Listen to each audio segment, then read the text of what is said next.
Hello and welcome to this edition of CharmTV's Game Changers. I'm Mark Clark. On this episode of Game Changers, we sit down with Mike Heslin, Baltimore Market Manager for Lyft. Mr. Heslin will discuss Lyft's plans to make Baltimore a city designed around people and not cars. We'll be back.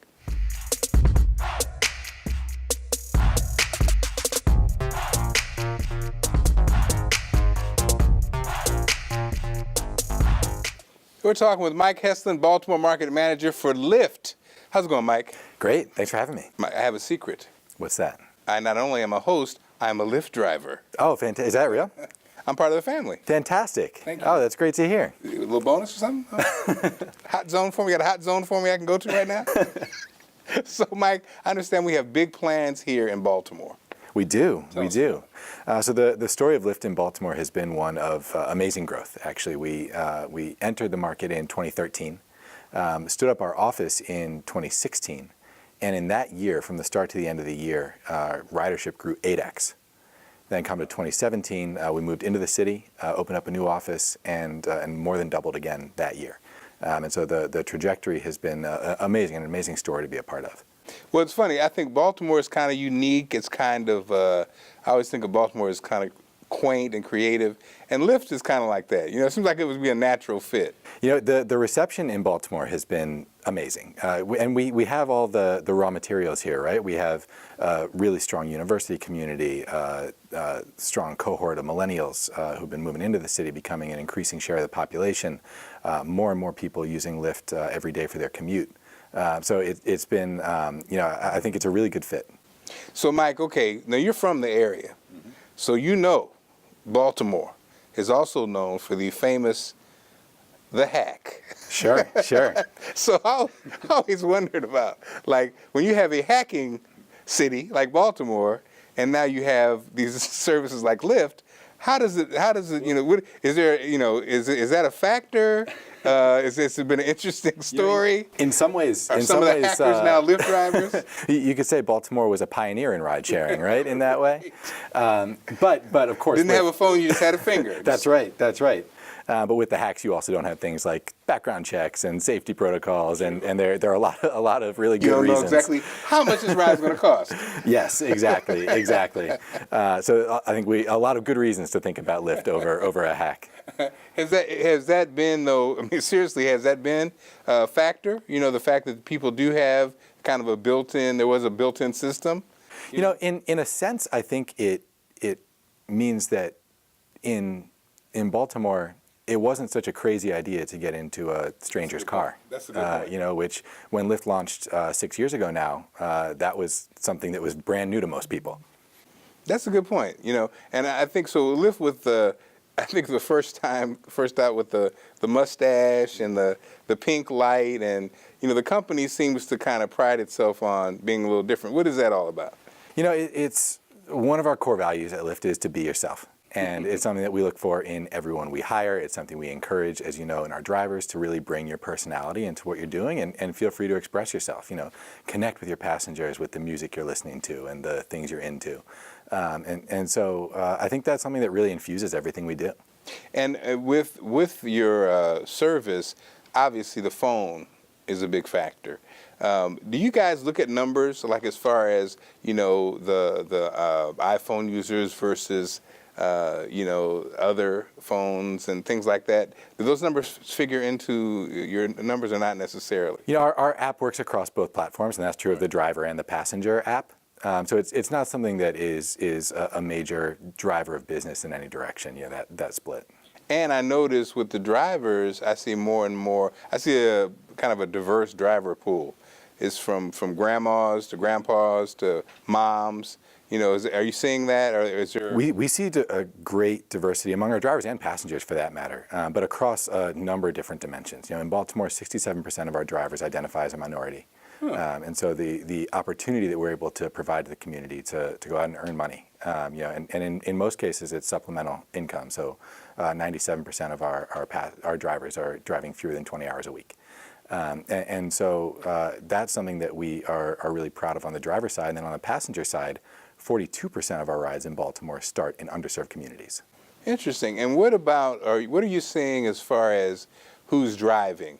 are a lot of the drivers former cab drivers, or people who have experience driving or even driving a truck, or not necessarily? As I said, 97% of those drivers, so the vast majority, are driving fewer than 20 hours a week, so Okay. part-time, not full-time necessarily. Now, we do have a group that is Full-time. full-time. What's that number like? What and percentage you're doing full-time? it's a relatively small percentage, but they are also providing a really high level of service because they are doing this full-time. A lot of that group also rents cars through Lyft. So we have our Express Drive program in Baltimore, which we've had for a couple of years now. And through that, you're able to get a high-quality vehicle. And as long as you put in the hours and give the rides in a given week, you'll get all or part of your rental fee reimbursed. We're talking with Mike Heslin from Lyft. And did I mention I'm a driver? More with Mike coming up.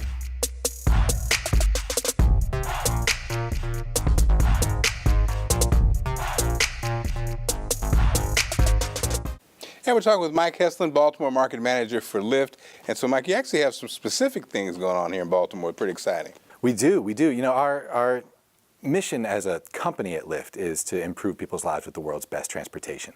And in Baltimore, that means, how can we take this city, which was really originally designed for cars, and make it a city designed for people? So that means that we are looking at a lot of different partnerships, really across every neighborhood in the city. One that we are really proud of that we launched last year was with McHenry Row. Down in that was a neighborhood built before ride sharing existed, really. And so drivers have had a lot of trouble getting in and out. Passengers didn't quite know where to get picked up. We worked with 28 Walker, the developers down there, to designate 3 areas as dedicated Lyft pickup and drop-off zones, and it has dramatically improved the experience for people who live and work there. We just launched a partnership in February with Baltimore Bike Share. And that was one that we partnered really closely with the city and with the bike share operator on. And what that does is it takes 5 bike share stations downtown and co-locates them with Lyft pickup and drop-off zones. Okay. So what you really have then is a hub for shared mobility with Lyft ride share and bike share in one place. And the city actually stepped up and designated curb space right next to those bike share kiosks as passenger loading zones. Cool. So you now have a safe place for drivers to pull over, pick up their passenger in a space that's dedicated for doing that. And we've seen that rides in those areas now are much more likely to convert, much less likely to cancel. So we're really confident that we're creating a better experience for drivers and passengers. So like the zones, that's interesting. The zones is a little different than I'm in front of my house or I'm here. You have these zones now where you can pick up and drop off. Exactly, because if you're out somewhere like the visitor center, it's not necessarily obvious where on Light Street exactly do I go. So now if you open up your app there, you have the app that points you exactly to the right spot that says this is where the passenger loading zone is, meet your driver right here, and everyone knows what to do. Yeah, and then I see the community grant program. Yeah, so we just made our first community grant award in April.